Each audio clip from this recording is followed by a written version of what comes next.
Mind sciences, or the study of human behavior in relation to the mind, is the newest of all the arts. It's less than 100 years old.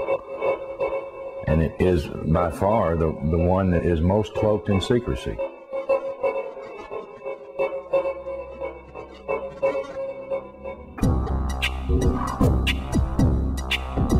Project Paperclip was a United States government-sanctioned CIA operation for the importation of Nazi and fascist scientists into the United States.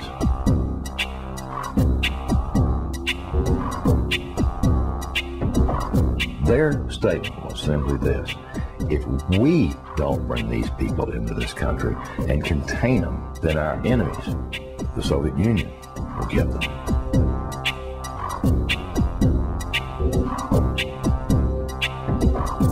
The CIA was given the responsibility of actually placing the individuals that had a Project Paperclip into the military-industrial complex, including our colleges and universities.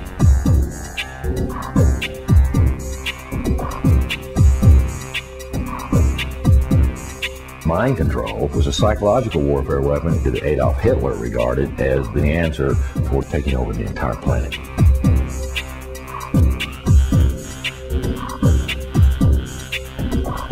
The name for the mind control research in this country was MK-Ultra.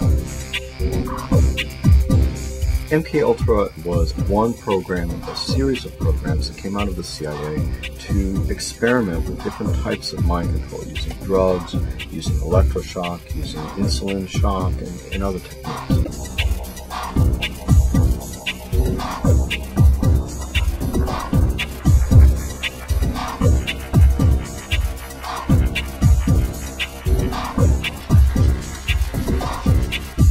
If you put someone in a position of being disabled by not feeding them or not allowing them to sleep or overwhelming them with sound, if you use massive shock treatment and you give people massive doses of drugs such as PCP or mescaline or amphetamines or LSD, and if you put them in periods of darkness where they can't predict from one minute to another what is going to happen next, so they're always dreading, there's no consistency to sort of what's going to happen, anybody can be put in a position of being open to brainwashing.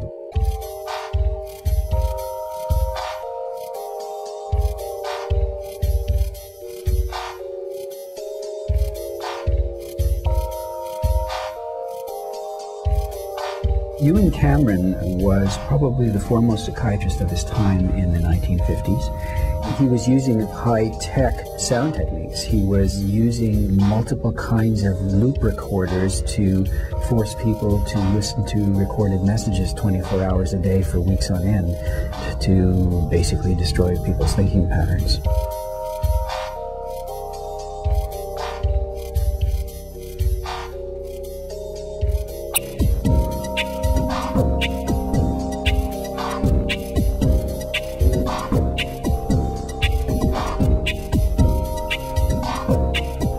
Not just break-ins at people's homes. It's not just invasions of privacy by illegal wiretapping. This is an invasion of a person's mind. And that is about as profound an injury, except for loss of life, that the government can impose.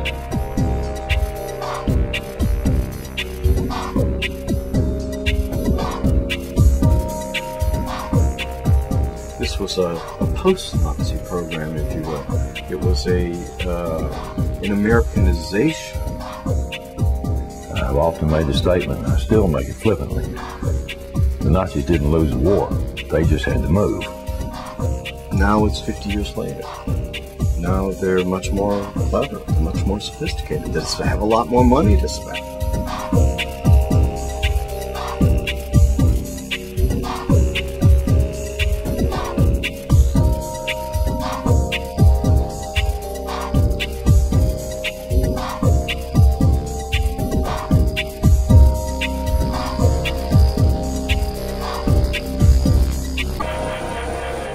Wars are not won on the battlefield.